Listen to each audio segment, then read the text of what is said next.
A chicken pot pie. Chicken pot pie and an AT&T guy. Climbing that Y, trying to make that cash. We should make, you know, one of those old, like, Tennessee Ernie Ford songs, like 16 tons. You load 16 tons, what do you get? We should make one of those for, like, a tech support guy.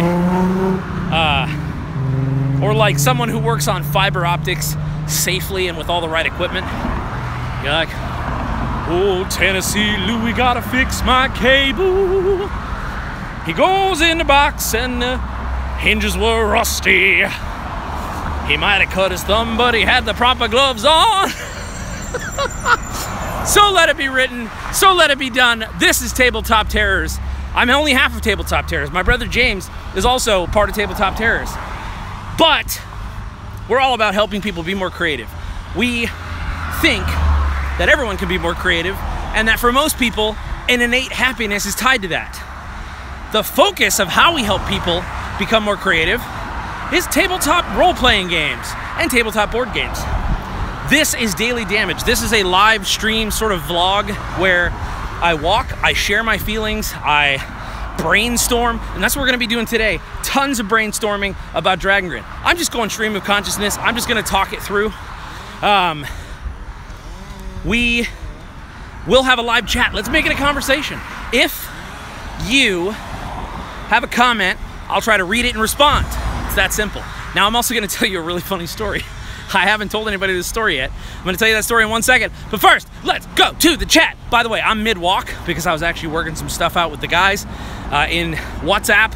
So we were going back and forth with messages. So I'm like halfway there. Whoa, whoa. Living on a prayer. Oh! A Fistful of Dice says, I'm eating my birthday Grand Mac while I watch. Living that dream. I got Matt a Grand Mac for his birthday because he's worth it, darn it. Oh, what's he? Not so for on life. Yay, day off of work so I can actually watch. Killer. Heavenly hit points. Can't believe I made it in time. I thought I was late for sure. No, you're right on time. Doctor, Professor, sir. Just wanted to stop in and say hi. Everybody stay cheesy. Stay cheesy, baby. Seth Granger. Timmy, dig the beard, man. Slancha. Thanks, dude. I had someone today that I work with say, hey, how's that beard coming along, in a snarky way. I said, oh, you know, just letting it grow out. He then proceeded to say, it looks like you have a bunch of pubes on your face. First of all, technically not wrong. They are, well, we'll not get into that, but I just figured I'd share that with you. But I have to tell you a funny story.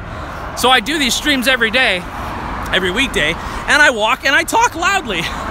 So I get this text from my brother Thomas, and he's like, hey man, so our cousin Ronnie and his buddy Joe, they swear that they saw you walking in front of a Walmart neighborhood center the other day, shouting at somebody on your phone. It's like, well, it's not wrong. As Matt said, I told the guys in EpTab that, and I think it was Matt who said, no, he's shouting at somebody's on his phone. So, guys, I'm shouting at you, and I love it.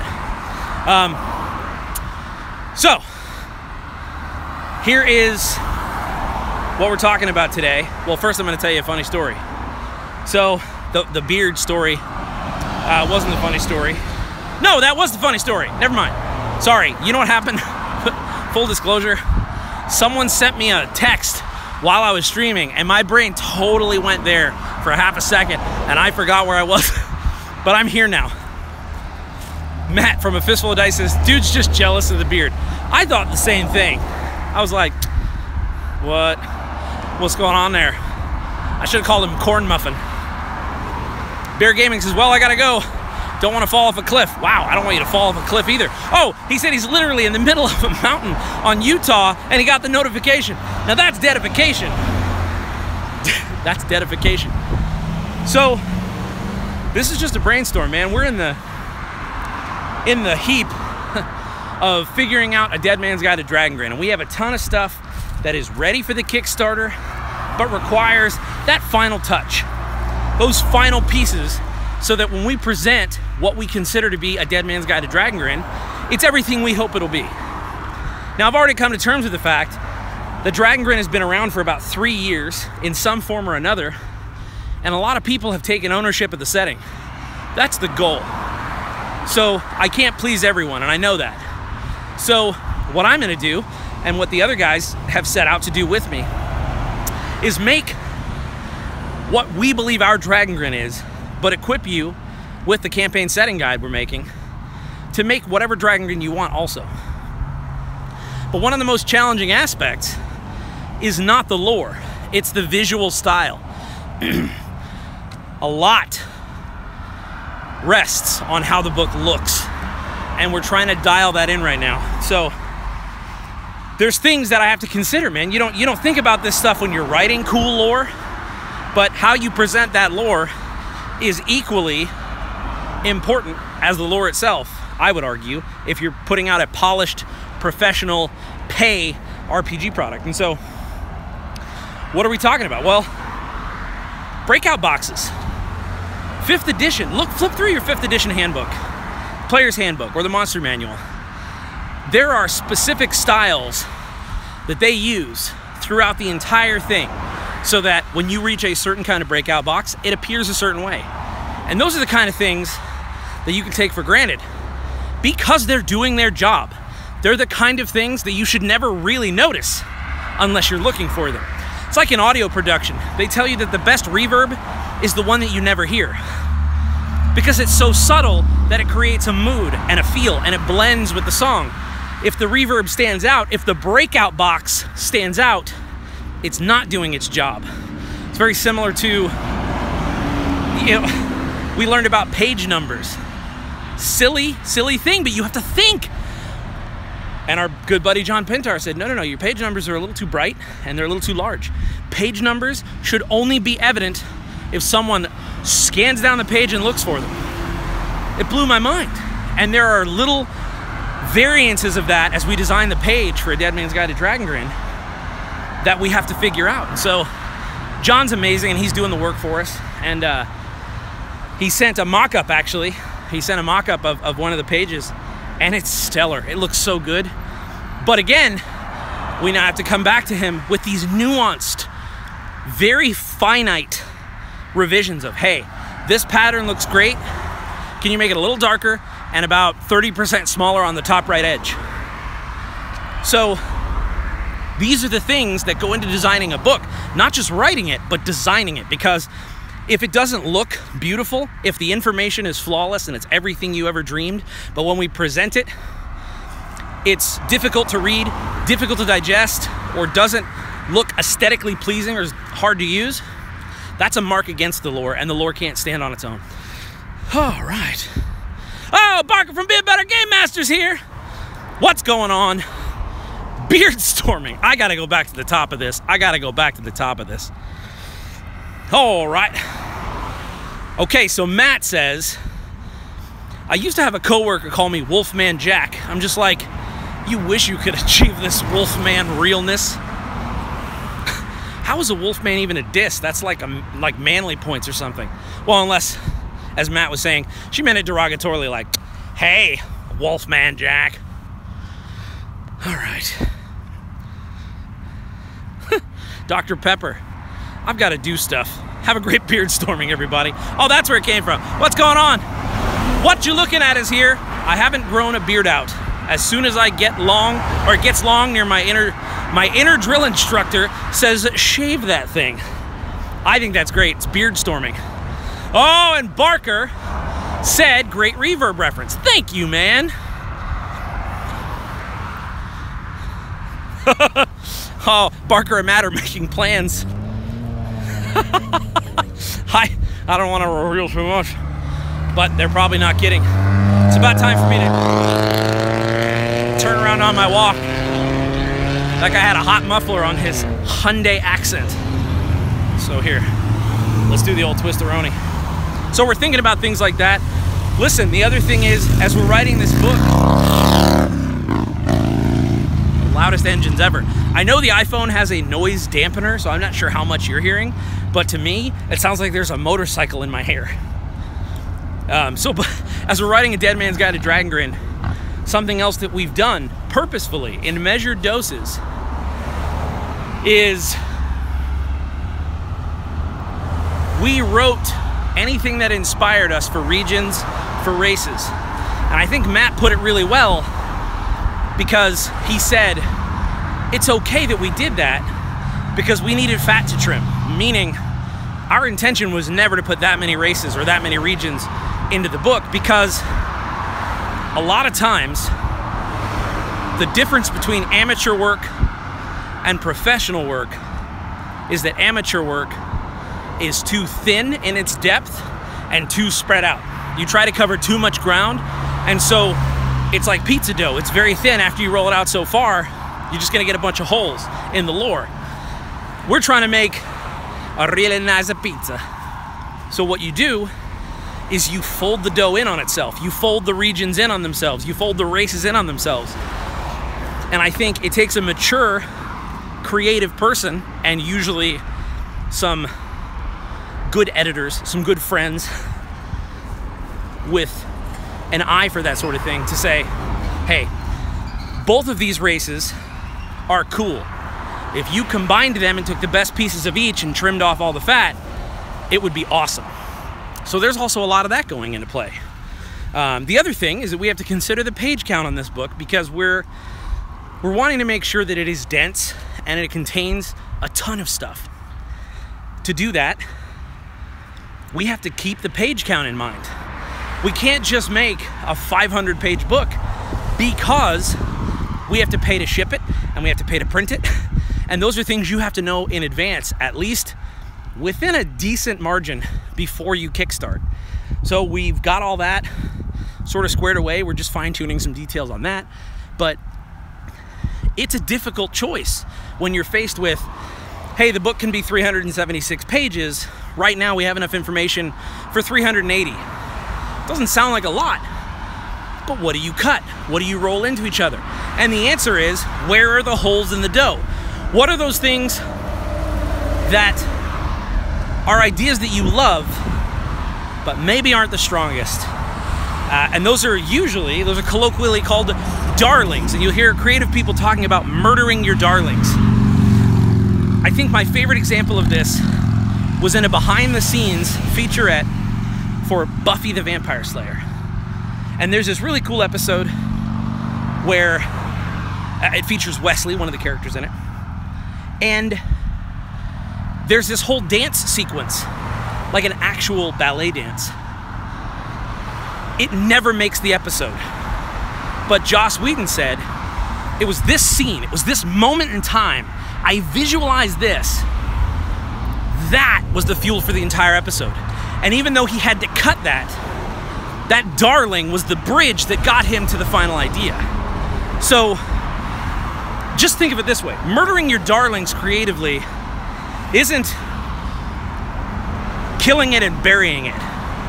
It's often sacrificing the idea so that you can cross over it to the real one. So, a lot of these things that we're cutting or moving, it's cathartic and it's good, because I honestly don't think that I would have been capable of doing it creatively. Me personally, it would have been a weakness even a year ago. But now I understand. You don't have to put everything ever in a book. You just have to put the best things in a book, because there's always another book to write. So you have to decide what is quintessential, what is necessary. And unfortunately, a lot of those really cool darling ideas you have won't make it. They're not quintessential, but they got you over that bridge to the place where you needed to be. And that's what we're doing. So we're gonna deliver a very robust, full to the brim book. But full to the brim with what? Well, ideas that have been folded like hot steel into a very powerful, sharpened edge, rather than just, yeah, we smelted a little. Hey, enjoy. Let's go to the chat.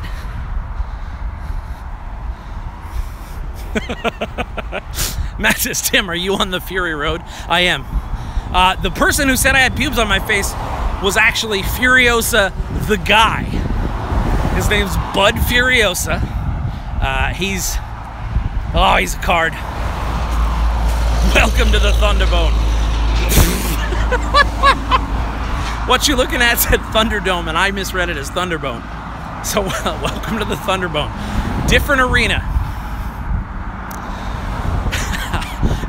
Matt and Barker are making plans to play my favorite board game, Scythe, over the weekend.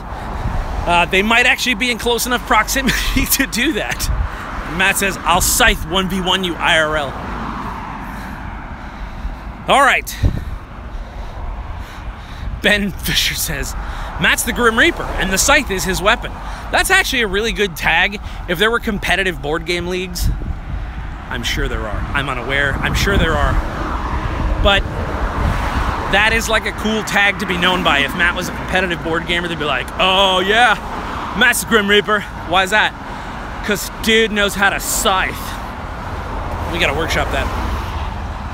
What you're looking at says, I always think of breakout boxes as being like my friend showing me something, and that's where they point out something cool. That's a really good design tip, and that's what they really are for. You'll see this as, it's basically, it is an editor's note to share something with you that usually draws upon the text and changes it or amplifies it in some way. So that's actually a really good way to look at it and think of it. Happy lunchtime, says Josh Holes. Daily famage, you my daily fam. Ben Fisher says, real question. I know you have buckets, but do you have multiple buckets for the same thing?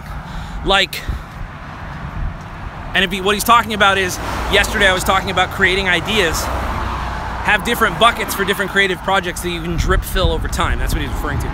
So he says, do you have multiple buckets for multiple ideas? Like multiple iterations of the same idea for the same thing until one stands out.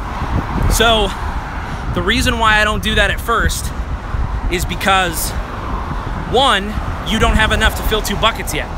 Don't get a second bucket until you have enough to fill the first one. Because of what I was just talking about before. You don't know what the actual idea is going to be in a year. So while you, in your mind, have segmented it as, oh, this is this one, and this is this one, maybe not in 6 months. So fill 1 bucket with the one idea if they're very similar. So like for me, there was a Dragongrin doc that got up to like 70 Google Doc pages. Because I also don't want to find myself into the trap of, where did I put that?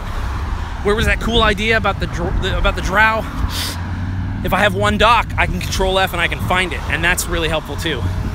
So the flip side of that is sometimes it can be cool to sort of just make extra folders because you think like, and this is the Pokemon Red and this is Pokemon Gold, but that's just for you.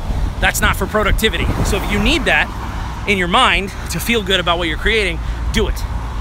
But my recommendation would be bullet pointing those ideas out on a doc is far easier, less work, and is going to yield a better result, my opinion. So that would be my answer. And the truth is, man, we often don't have enough to fill that bucket anyway. You know, what are you going to do? Have 4 folders with 3 lines each? It just becomes cumbersome. So hopefully that answers the question.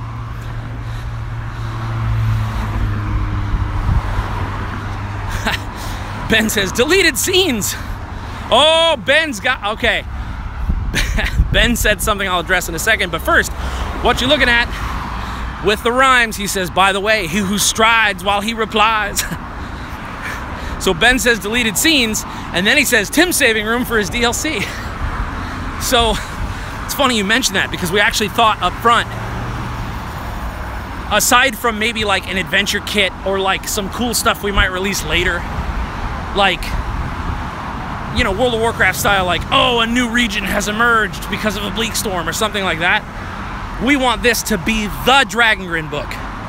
Because we talked about, for shipping and printing costs, what if we released it in like a player's handbook, monster manual, dungeon master's guide sort of trilogy? And so what that meant was, we were like, well, what if there's a Dragongrin sort of player guide, a Dragongrin DM's guide, and a Dragongrin monster manual for the sake? We were like, no. And I think Matt was actually the strongest proponent for this not being the case. He's like, no. He's like, I don't want to have to lug around 3 books. If I want to run a Dragongrin game, I would rather put 1 thick hardcover into my bag and carry it to my buddy's house knowing that it has everything in it. And I was like, you know what? We make what we'd use. That's the strongest argument. So that's the strongest argument. So we are not going to divide it into 3 books. And we're not going to have a bunch of DLC. The idea is fold weak ideas and to strengthen others and cut anything that you wouldn't use anyway. Let's see here. Heavenly Hit Point says, going to play some D&D soon. Wanted to have some weird, funny, or stupid phrases for orc bandits to yell. Any funny phrases to yell anyone? So what I would do is, there are probably dozens of quote wikis out there.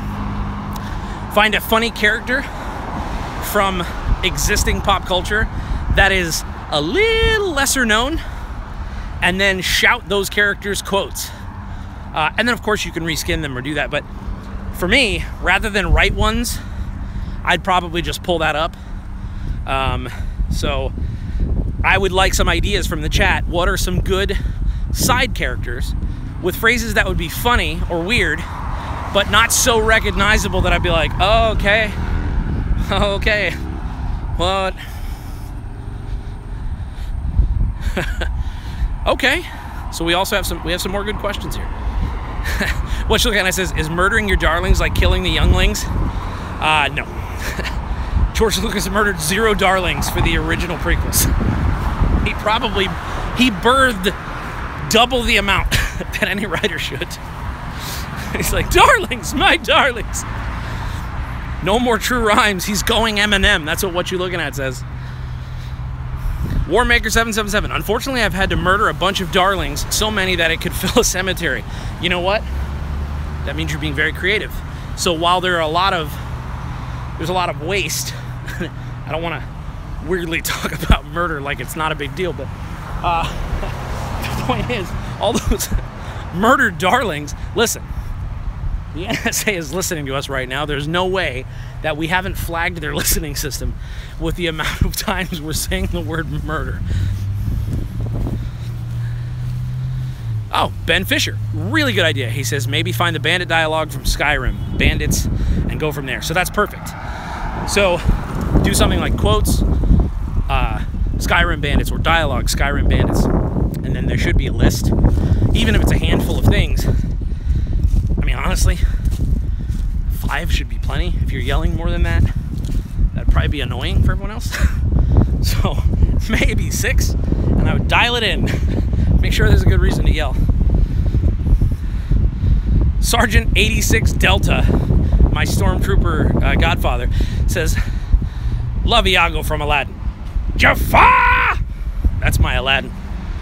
Look at this, I'm molting! Grunts from Halo would be some great lines for goblins if adjusted. That's perfect. You're like, look at me, I'm an orc! That's what you're Iago. Animal Mother from FMJ. Chicken sticks. Just thought of that one. All right, so we're on pace to announce some firm Kickstarter details very soon. We got a lot of cool stuff going. Okay, here's another thing. We got a really cool artist, Alexander Kostic, who's getting ready to do some final art for our Kickstarter video. We want to have some kind of cool stuff. What do you choose? What represents Dragongrin?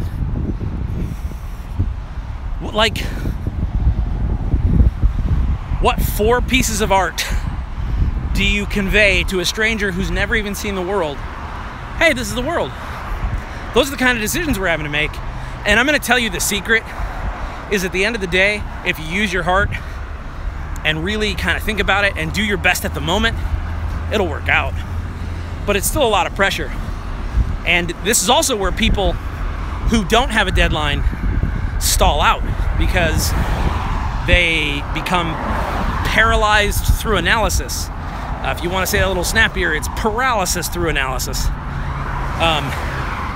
I could easily be like, no, we gotta think about it. I need another week. No, we can't. The video has to be produced by a certain day, etc., etc. So we have to come up with 4 iconic images. So I think we have a good idea. You know, light fall, But do we want to graphically represent the dismembered lord so early? Maybe not. Maybe just like Barker's idea was like iconic sort of silhouettes or shapes or patterns that represent a dark lord. And that's got to work. You got to go with those kinds of things. I'm going to tie my shoe.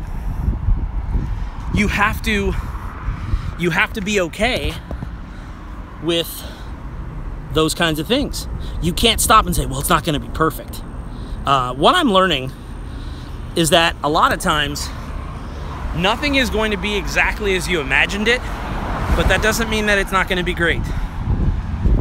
So you have to leave room for your idea to be executed, and the final product is not going to be identical to what you imagine. Maybe we'll reach a day where someday people can just imagine things and it spits it out the other side of your eyeball mark of the beast. But you have to keep yourself in check and remember that you're doing your best, you're getting it done, and a really cool silhouetted picture of kind of the dismembered lord is better than not doing a video, and it's better than not doing a slide that gets the tone across a Dragongrin. So, man, these are all just things that I've learned the hard way. I've learned by disappointing myself, and I've learned by setting unrealistic expectations and being stressed that I'm not meeting something that's impossible to meet. Even, here's the trickiest part, and this is what I was thinking. Even if we had an unlimited budget and way more time, the challenge would be just as difficult.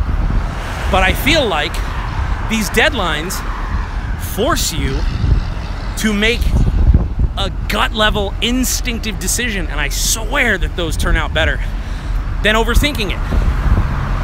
If I had another month and an unlimited budget, I would overthink it guaranteed, even though I'm aware of that and prepared for that. Instead, I'm playing a speed round of golf.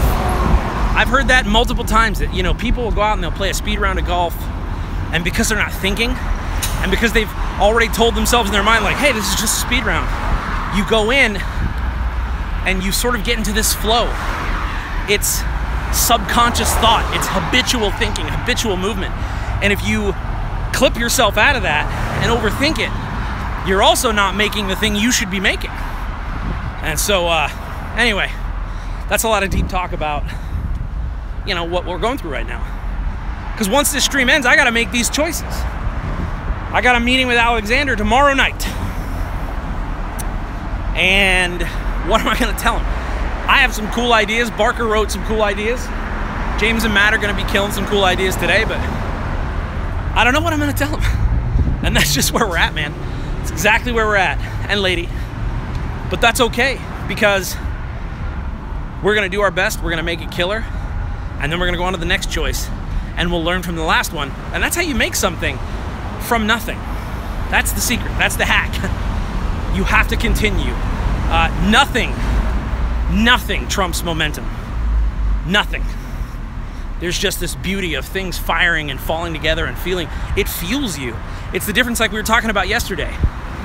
The difference between a locomotive moving and not is 1 degree of heat. So we got to stay at 212 or higher all the time, because it's really difficult to stop a train once it's barreling down the tracks and you keep feeding it fuel. If I hesitate, if I pause, if I stop to think about it too long, I'm not shoveling that coal into the furnace, and I begin to lose steam. And then what happens? Well, the train starts to slow down, and it's harder to build up that momentum again. So that's my life right now. But you know what else? I really wouldn't have it any other way. Yeah, boy. Shabba ranks. All right, we got some quotes. Lawrence Kenworthy says, that thumbnail. Michael Matlin, check out Fistful of Dice one-on-one series with the wife. Wait, there might have been a real question in there that I thought was a joke, and I'm sorry if so. Oh, sorry. Missed it. Any advice on planning a GM with just one player? Want to GM it for my son? I would absolutely look at Matt Click's A Fistful of Dice. Matt Click also wrote an article for EN World way back. I think it's been a couple of years now. And the article was running a one-on-one campaign. And it's a part of their EN Insider program. So it probably is for pay, but it's worth it. I am actually a patron of EN World, so yep. Sorry I didn't respond to that, I missed it.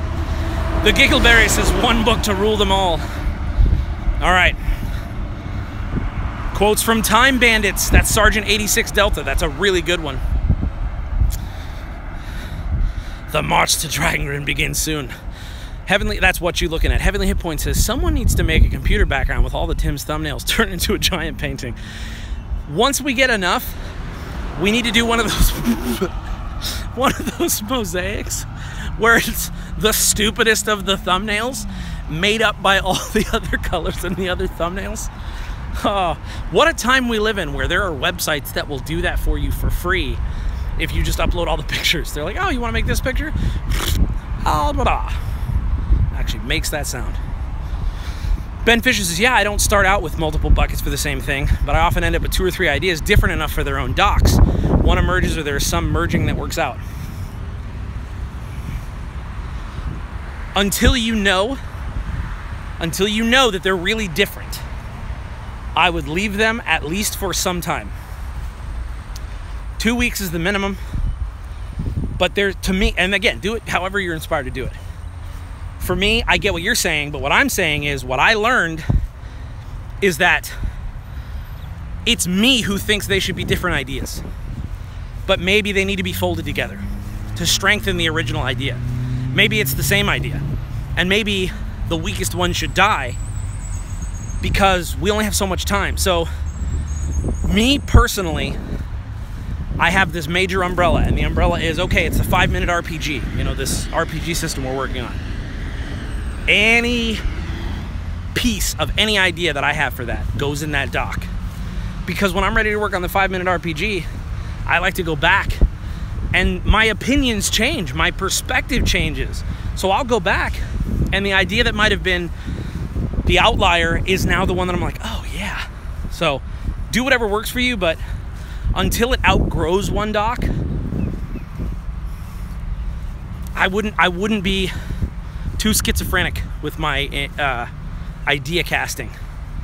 And yeah, I mean, do whatever works for you. Really, there's no rule. All right. 667, what's going on? Michael Maitland says, getting to version 1 is really hard. Totally get that in writing software also. Dude, it's tough. Whambo. Now that's something an orc can say. And then, okay, Warmaker777 says, the blight of perfectionists, if you could work on the same project for a lifetime and never complete it. Exactly. Ben says, that's true. I don't work with deadlines at this point, which is a good thing or a bad thing. I would set yourself an internal deadline. It's liberating if you can stick to it. DayZ has been an alpha for 8 years. Yeah, it's not for me. I don't want to. Dragongrin has been cooking for 3 years, but we've been constantly working on it. It's been constantly changing. It is now time to release the book to you. Seth Granger says, hey Tim, huge question. That would be awesome if you had any thoughts on. I'm starting an after-school group running D&D for kids and adults. Any thoughts on keeping it both for fun simultaneously? I'm out of time to answer that fully right now, but I would be happy to stream about that tomorrow. I'll give you a short answer currently, which is I would have to see which kids and which adults are involved. But if it's an after-school program, I hate to say it, but it should be about the kids.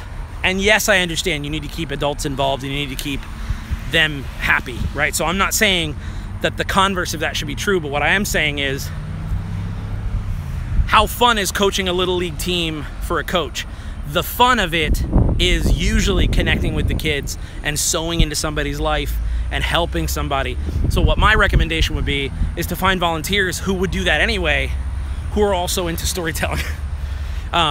Keeping it fun for the adults would make, to me, it makes the most sense is that if it's rewarding for them, because they can game on their own. So if I was in charge of the program, what I would look to do is find adults who are passionate about kids.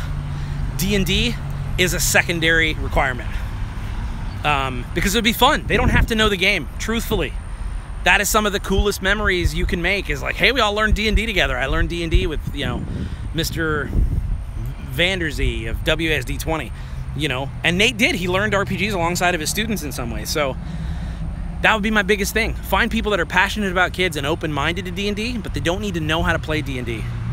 But overall, if you want to email tabletopterrors@gmail.com, any of the specifics that you'd be comfortable sharing as far as number of kids and budget and all that stuff, I'd be happy to look through it. If you wanted, I could do a stream on it tomorrow, or if you wanted it to be more private, I could even like record a private video and send it to you. All right.